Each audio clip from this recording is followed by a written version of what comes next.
Praise the Lord. आप सबको जय मसीह की। परमेश्वर का धन्यवाद देता हूँ एक बार फिर से कि परमेश्वर ने मौका दिया है कि उसके जीवित वचन के ऊपर हम मनन करें। मैं आपका दोस्त पास्टर राज मैसी आपसे मुखातिब हूँ और आप देख रहे हैं मेरा यूट्यूब चैनल जिसका नाम है word of truth ministries Hindi. मैं आपसे गुजारिश करूँगा कि मेरे इस चैनल को सब्सक्राइब कीजिए, मेरी वीडियोज़ को लाइक कीजिए, शेयर कीजिए, कमेंट सेक्शन में जाकर कमेंट्स कीजिए, मेरी हौसला अफजाई कीजिए, मेरी मदद कीजिए परमेश्वर के वचन को आगे बढ़ाने में। हालेलुया। आपका एक कदम मेरे लिए बहुत ही कारगर सिद्ध होगा और मैं आगे बढ़ने में और हिम्मत के साथ और ताकत के साथ मैं आगे बढ़ सकता हूँ परमेश्वर के जीवित वचन को लेकर। हालेलुया। तो आज एक विशेष वचन मेरे पास है और वचन है, क्या परमेश्वर पक्षपाती है। बहुत से लोग कहते हैं कि परमेश्वर पक्षपाती है। वो कैसे कहते हैं मैं आगे चलकर आपको बताऊंगा। आइए, इससे पहले कि हम वचन में चलें एक छोटी सी प्रार्थना मैं करना चाहता हूँ। आइए मेरे साथ प्रार्थना में शामिल हो जाइए। जीवित और महान दयालु पिता परमेश्वर, मैं तेरा धन्यवाद, तेरा शुक्र, तेरी तारीफ और तेरी बड़ाई करता हूँ प्रभु, क्योंकि तू इसी योग्य है। धन्यवाद देता हूँ प्रभु आज के सुंदर समय के लिए तूने दिया प्रभु। आज के वचन को शेयर करने मेरी मदद सहायता करना प्रभु जी। मेरे होठों को, मेरे दिल दिमाग को छूकर ब्लेस कर प्रभु जी। मेरी आत्मा और मेरा शरीर तेरे ही कब्जे में रहे, ताकि बोलने वाला मनुष्य नहीं बल्कि तेरा आत्मा हो। धन्यवाद देता हूँ प्रभु, तूने मेरी प्रार्थना को सुन लिया। यीशु नासरी के नाम से मांगता हूँ, आमीन। हालेलुया। मैं परमेश्वर का धन्यवाद देता हूँ एक बार फिर से कि परमेश्वर ने एक सुनहरा अवसर हमारे जीवन में दिया है। कितने लोग हैं जो मर गए या नाश हो गए, लेकिन प्रभु ने हमको जीवित रखा है, सही सलामत रखा है। उसकी महाकरुणा का फल है। हालेलुया। तो आइए हम शुरू करते हैं आज के वचन को। और आज का वचन जो है वो बहुत महत्वपूर्ण है हम सब के लिए, मेरे लिए भी और आपके लिए भी दोस्तों। बहुत ज़रूरी है इन बातों को हम सीखें और जानें क्या परमेश्वर पक्षपाती है या नहीं है। आज का जो विषय है वो है, क्या परमेश्वर पक्षपाती है। इस बात पर हम गौर करेंगे आज थोड़ी समय में, बहुत सारी बातें करेंगे। हालेलुया। आइए जल्दी से निकाल लेंगे भजन संहिता 115 और इसके 13 पद को मैं पढ़ूंगा। यहाँ पर क्या लिखा है, ध्यान से सुनिएगा दोस्तों। यहाँ लिखा है कि क्या छोटे क्या बड़े जितने यहोवा के डरवैये हैं वह उन्हें आशीष देगा। हालेलुया। क्या छोटे क्या बड़े जितने यहोवा के डरवैये हैं वो उनको क्या देगा, वो उनको आशीष देगा। हालेलुया। और इसमें परमेश्वर का एक वायदा है। जब हम परमेश्वर के भय में होकर अपने जीवन को व्यतीत करते हैं तब परमेश्वर हमसे एक वायदा करता है कि मैं तुम्हें आशीष दूंगा। जिस तरह से अब्राहम को जब परमेश्वर कनान देश में ले जाने को था तो वहाँ पर अब्राहम से परमेश्वर ने वायदे किए कि तू अपने पिता के घर को छोड़कर उस देश में चला गया जो मैं अभी तुझे दिखाऊंगा, मैं तुझे आशीष दूंगा, तो आशीष का मूल होगा। ये वायदे थे और परमेश्वर ने उसके जीवन में इन वायदों को पूरा किया। पूरी बाइबल लगभग 36,000 परमेश्वर के वायदों से भरी हुई है और परमेश्वर ने एक एक वायदा हमारे जीवन में पूरा किया है। हालेलुया। हम देखते हैं दोस्तों मत्ती 18 अध्याय और इसके 20 पद में वहाँ पर लिखा है कि मेरे नाम पर 2 या 3 जहाँ इकट्ठे होते हैं मैं उनके बीच में होता हूँ। तो ये एक वायदा है प्रभु यीशु मसीह का। और जब हम पर्सनली प्रार्थना करते हैं, चाहे हम चर्च में प्रार्थना कर रहे हों, चाहे हम कॉलेज मीटिंग में प्रार्थना कर रहे हों, चाहे हम सेमिनार में प्रार्थना कर रहे हों, हम कहीं पर भी किसी भी परिस्थिति में कहीं भी हम प्रार्थना कर रहे हों, हम वहाँ पर इस वचन को कोड करते हैं और याद दिलाते हैं प्रभु यीशु मसीह को कि प्रभु तूने ही कहा है कि मांगो तो तूने ही कहा है कि मेरे नाम पर 2 या 3 जहाँ इकट्ठे होते हैं मैं उनके बीच में उपस्थित होता हूँ। इसी तरह से मत्ती 7:7 में भी, जैसे अभी मेरे मुंह से निकल गया था वो पद, कि मत्ती 7:7 में भी लिखा है मांगो तो तुम्हें दिया जाएगा। तो ये वायदा है, परमेश्वर दिया जाएगा, तो वायदा है। और जब हम वायदों पर भरोसा करते हैं, जब हम वायदों पर विश्वास करते हैं, तब परमेश्वर हमारे जीवन में काम करता है। लिखा है मांगो तो तुम्हें दिया जाएगा। हम प्रार्थना में कहते हैं प्रभु तूने ही तो कहा है कि मांगो तो तुम्हें दिया जाएगा, फिर हम उससे मांगने लगते हैं। हालेलुया। एक बहुत अच्छा गीत है, उसमें कहते हैं, लिखा है उसमें कि खुदा से मांगो वो देगा, उसका वायदा है वो देगा, उसके वायदों पे एतबार करो, खुदा से प्यार करो, खुदा से प्यार करो, खुदा से प्यार करो। हालेलुया। तो जब हम खुदा से प्यार करेंगे, उसके डर में रहेंगे, तब परमेश्वर हमको आशीष देगा। तो आज का जो टॉपिक है वो विशेष इस तरह से है क्योंकि मैं कुछ बातें आपके साथ शेयर करना चाहता हूँ। हो सकता है परमेश्वर के जन जो इसको सुन रहे हैं, देख रहे हैं, उनको ये बातें बुरी लगे, लेकिन ये सत्य है दोस्तों। मुझे परमेश्वर ने प्रेरित किया है इस वीडियो को बनाने के लिए, इसे मैं बना रहा हूँ। तो अगर आपको मेरी बात बुरी लगती है तो आप कमेंट सेक्शन में लिख सकते हैं कि आपने ये गलत कहा है, तो मैं उसके विषय में आपको खुलकर बता सकता हूँ। हालेलुया। तो मैं उन लोगों से बात करना चाहता हूँ जो ये कहते हैं कि परमेश्वर तो हमारी सुनता ही नहीं। हालेलुया। बहुत से लोग कहते हैं परमेश्वर तो हमारी सुनता ही नहीं, वो तो बड़े बड़े पास्टर की सुनता है, जिनकी बड़ी बड़ी मिनिस्ट्रियाँ उनकी सुनता है, वो हमारी सुनता ही नहीं है। हालेलुया, हमारी सुनता ही नहीं। आज मैं एक वीडियो देख रहा था तो उसमें एक प्रभु के दास बता रहे थे कि एक फैमिली उनके पास आया, उन्होंने कहा कि 20 साल हो गए हमें चर्च आते हुए, लेकिन हमारे पास आशीष ही नहीं है। तब पादरी साहब ने पूछा, क्या आपको 10 हुक्म याद हैं, आपको आए हमारे बाप की दुआ याद है? ये तो कॉमन बातें हैं, बाइबल तो भरी पड़ी है उसके ज्ञान से, लेकिन उनको वो याद ही नहीं था। तब उन्होंने कहा कि जब आपको यही याद नहीं है, 20 साल से आप चर्च आ रहे हैं, आपको बाइबल का कोई शब्द याद नहीं है, तो आप कैसे कह सकते हैं कि हमारे पास आशीष नहीं है? ये तो आपको दंडित किया जाएगा इस बात के लिए, क्योंकि आप वचन में बढ़ ही नहीं रहे, आप एक फॉर्मेलिटी पूरी कर रहे हैं चर्च आकर। हालेलुया, ये गलत है दोस्तों। हम गलती हम करते हैं और इल्ज़ाम किस पे लगाते हैं? परमेश्वर के ऊपर, कि वो तो हमारी सुनता ही नहीं है। हालेलुया, वो तो बड़े बड़े पास्टर की सुनता है, बड़ी बड़ी मिनिस्ट्री चला रहे हैं उनकी सुनता है। हालेलुया। तो हम देखते हैं भजन संहिता 115 के 13 पद में मैंने पढ़ा कि क्या छोटे क्या बड़े, जितने उसके डरवैये हैं वो उन सबको आशीष देगा। छोटे हों चाहे बड़े हों, छोटे सब तबके क्यों, बड़े तबके क्यों, छोटी जाति क्यों, बड़े जाति के हों, छोटे घर में रहते हो, बड़े घर में रहते हो, कैसे भी परिस्थिति के लोग हों, लेकिन शर्त क्या है कि हमें उसके डर में रहना, उसके भय में रहकर अपने जीवन को व्यतीत करना। तब परमेश्वर क्या करता है? हमको आशीष देता है।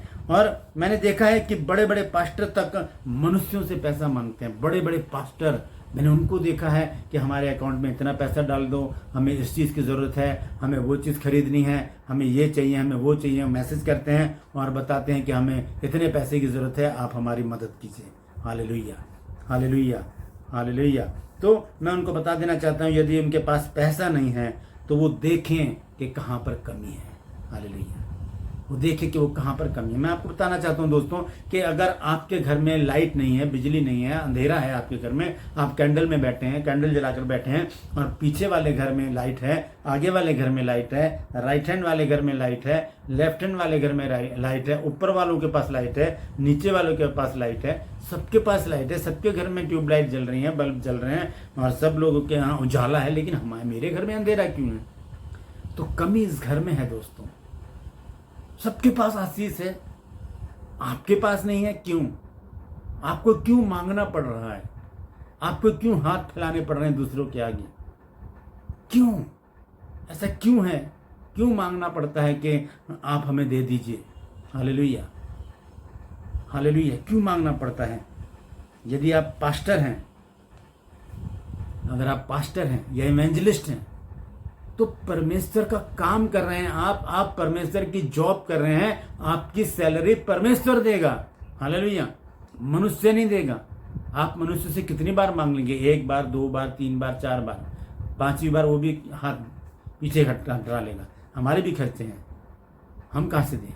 हालेलुया। तो हम भरोसा रखें तो किस पे रखें? हम परमेश्वर पर रखें। एक वचन और मैं पढ़ना चाहता हूँ, नीति वचन है और उसका 15 अध्याय, नीति वचन 15 अध्याय और उसका 6 पद मैं पढ़ूंगा। देखिए दोस्तों वहां पर क्या वचन लिखा है। हालेलुया। नीति वचन 15 अध्याय और उसका 6 पद यहाँ पर इस प्रकार से लिखा है। दोस्तों ध्यान से सुनिएगा, धर्मी के घर में बहुत धन रहता है। ये मैंने नहीं लिख दिया, ये तो बहुत सालों पुरानी बाइबल है। ये उसमें लिखा है कि धर्मी के घर में बहुत धन रहता है, परंतु दुष्ट के उपार्जन में दुख रहता है। तो अगर हमारे पास धन नहीं है तो इसका मतलब हम धर्मी नहीं है, हम दिखावा कर रहे हैं, हम ढोंग कर रहे हैं, हम सेवकाई में अगर आ गए हैं तो इसका मतलब ये है दोस्तों, अगर हम परमेश्वर की सेवा कर रहे हैं और हमारे पास धन नहीं है, हमें मांगना पड़ रहा है किसी से, तो इस बात पर गौर करने की जरूरत है कि कहीं हम जबरदस्ती तो परमेश्वर की सेवा में नहीं आ गए, कहीं हम किसी को देखकर तो नहीं आ गए इस सेवा में कि उनके पास इतना पैसा है, ये प्रभु की सेवा कर रहे हैं, इनके पास इतना पैसा है। हो सकता है जब हम प्रभु की सेवा करेंगे तो हम भी धनवान हो जाएंगे। हालेलुया। ऐसा नहीं है दोस्तों, ऐसा तो नहीं कि आप बुलाए हुए हैं लेकिन आप चुने हुए नहीं हैं, फिर भी आप परमेश्वर की सेवा में चले गए। हालेलुया। अगर नहीं हो पा रहा है तो जॉब करें। हालेलुया, जॉब करें, एक छोटी मोटी सी दुकान खोल लें कोई, ताकि आपके घर का खर्चा चलता रहे। क्यों मांगना पड़े किसी से? क्यों श्रापित हों हम किसी से मांग कर? क्योंकि वचन में लिखा है यिर्मयाह की पुस्तक और उसका 17 अध्याय, देखिए क्या लिखा है वहां पर। यिर्मयाह नबी की पुस्तक उसका 17 अध्याय और उसका और 7 पद, दोनों पद मैं पढ़ूंगा साथ साथ। यहोवा यूं कहता है, श्रापित है वह पुरुष जो मनुष्य पर भरोसा रखता है और उसका सहारा लेता है, जिसका मन यहोवा से भटक जाता है। हम मनुष्य पर भरोसा रखते हैं कि मैं उनसे मांगूंगा तो उनको, उनके पास तो बहुत सैलरी आती है, वो तो बहुत धनवान है, उनके पास मोटर गाड़ी है, सब कुछ है, अच्छा घर है, अच्छा खाते पीते हैं। अगर मैं उनसे मांग लूँगा 20-30 हज़ार, अगर उन्होंने मुझे दे भी दिए तो उनको कोई फ़र्क नहीं पड़ता। फ़र्क पड़ता है दोस्तों, जितना हमारे पास आता है हम सब का हिसाब लगा हुआ होता है पहले से ही, और हमारा सब उसमें चला जाता है। हालेलुया। तो क्यों हम श्रापित बने? यहाँ लिखा है कि यहोवा यूं कहता है, श्रापित है वो पुरुष जो मनुष्य पर भरोसा रखता है और उसका सहारा लेता है, जिसका मन यहोवा से भटक जाता है। इसका मतलब अगर आप किसी से पैसा मांग रहे हैं तो आपका मन यहोवा से भटक गया है। आप जबरदस्ती मिनिस्ट्री में आए हैं, आपने जबरदस्ती इस काम को चुना है। छोड़ दीजिए आज ही और आप जॉब कीजिए, बिजनेस कीजिए, दुकान खोल लीजिए कोई, ताकि आपको किसी से मांगने की जरूरत ना पड़े। हालेलुया। और दूसरी बात, 7वें पद में लिखा, धन्य वह पुरुष जो यहोवा पर भरोसा रखता है, जिसने परमेश्वर को अपना आधार मान लिया है। हालेलुया। जिसने परमेश्वर को अपना आधार मान लिया, उसके विषय में लिखा है कि वो धन्य है। धन्य है वह पुरुष जो यहोवा पर भरोसा रखता है। हालेलुया। और आगे मैं आपको बताना चाहता हूं दोस्तों, हमें मनुष्यों पर नहीं बल्कि परमेश्वर के ऊपर भरोसा रखना है। परमेश्वर के ऊपर भरोसा रखना है, वही देता है सब कुछ। क्योंकि अगर हम परमेश्वर की जॉब कर रहे हैं तो सैलरी भी वही देगा दोस्तों, कोई मनुष्य नहीं देगा, कांग्रीगेशन नहीं देगा, कलीसिया नहीं देगी, कोई डीकन पास्टर, कोई बिशप हमें तनख्वाह नहीं देगा। अगर इंडिपेंडेंट काम कर रहे हैं तो, अगर आप किसी संस्था से जुड़े हैं तो वहाँ से आपका हक है कि वहाँ से आप उस सैलरी को लें जिनके लिए आप काम कर रहे हैं। हालेलुया। तो कहने का मतलब ये है कि हम मनुष्यों के सामने डिमांड ना रखें कि मुझे इतने पैसे चाहिए, मुझे किराया देना है, मेरे पास ये सामान नहीं है, मेरे पास राशन नहीं है, ये नहीं है। क्या कर रहे हैं हम? तो छोड़ देना मिनिस्ट्री अगर नहीं हो पा रहा है। अगर इसका मतलब परमेश्वर आपकी मदद नहीं कर रहा तो मनुष्य कैसे कर देगा? जब मनुष्य ही आपकी मदद नहीं कर रहा तो परमेश्वर कैसे करेगा? हालेलुया। तो बहुत ज़रूरी है इस बात को जानना कि हम परमेश्वर के ऊपर भरोसा रखें, ना कि मनुष्यों के ऊपर। हम मनुष्यों से मांगकर अपने आप को श्रापित बना लेते हैं दोस्तों। श्रापित बना नहीं हो रहा तो छोड़ दीजिए, छोड़ दीजिए, भूखे रह लीजिए, कोई बात नहीं, लेकिन अपने ज़मीर को मत बेचिए, अपने ज़मीर को छोटा मत कीजिए, गिर मत जाइए। हालेलुया। गिर मत जाइए। हालेलुया। हम मांगते हैं, बहुत से लोग हमारे पास भी डिमांड रखते हैं तो हम उनसे साफ कह देते हैं कि हमारे पास सोना चांदी पैसा नहीं है, हमारे पास प्रभु यीशु मसीह का नाम है, हम प्रार्थना करेंगे, परमेश्वर आपको आशीष देगा। हालेलुया। वो आशीष सबको देता है। लिखा क्या छोटे क्या बड़े, जितने उसके डरवैये हैं परमेश्वर उनको आशीष देगा। ये इसका वायदा है तो वो देगा। वायदे पर भरोसा रखें, विश्वास करें, क्योंकि परमेश्वर हमसे प्यार करता है दोस्तों। हालेलुया।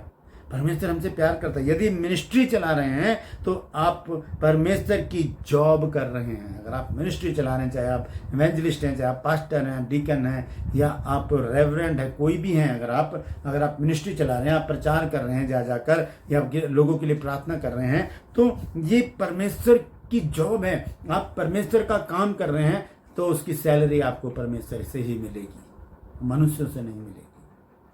परमेश्वर से मांगिए, परमेश्वर अवश्य देगा। हालेलुया। और फिर भी नहीं कुछ हो रहा तो हम सब कुछ छोड़ के जॉब करें, छोटा सा बिजनेस खोल लें, दुकान खोल लें छोटी सी। इसमें कोई बुराई नहीं है दोस्तों, कोई बुराई नहीं है। किसी के आगे हाथ फैलाने से अच्छा है एक छोटा सा काम खोल लें, छोटी सी दुकान खोल लें, या कहीं जॉब कर लें।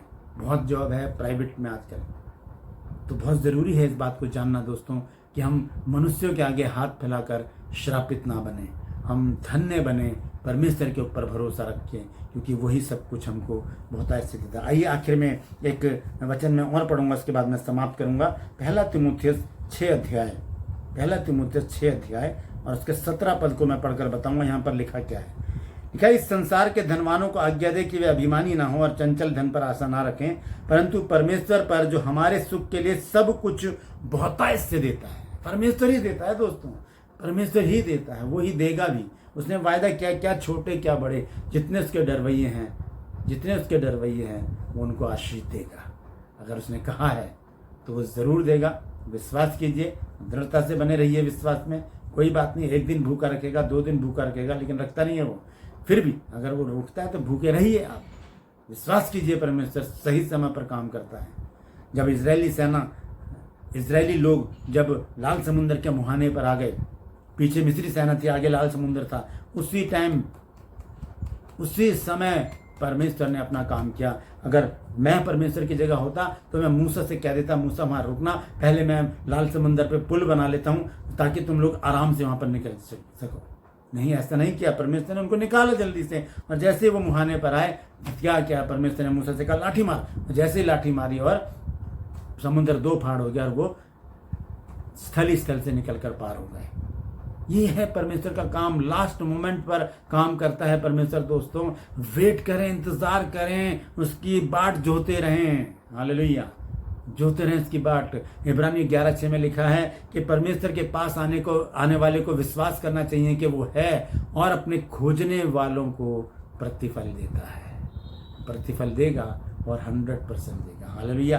तो परमेश्वर इन वचनों के द्वारा हम सबको आशीषित करे। दोस्तों, ध्यान दीजिएगा इस बात के ऊपर, अगर आप मिनिस्ट्री में हैं तो ऐसा ना कीजिए कि परमेश्वर का नाम बदनाम हो, आप श्रापित हो जाएं और जिससे आप मांग रहे हैं उससे आपके रिश्ते जो हैं वो खराब हो जाएं। हालेलुया। परमेश्वर आप सबको आशीषित करे, परमेश्वर आपकी रक्षा करे, आपको अपनी महिमा के लिए, अपने नाम के लिए बहुतायत से इस्तेमाल करे और अपने आगमन के लिए आपको तैयार करे। आखिर में एक ही बात कहूँगा, मेरे चैनल को सब्सक्राइब कीजिए ताकि और भी वचन की बातें मैं आपके साथ शेयर कर सकूँ। हालेलुया।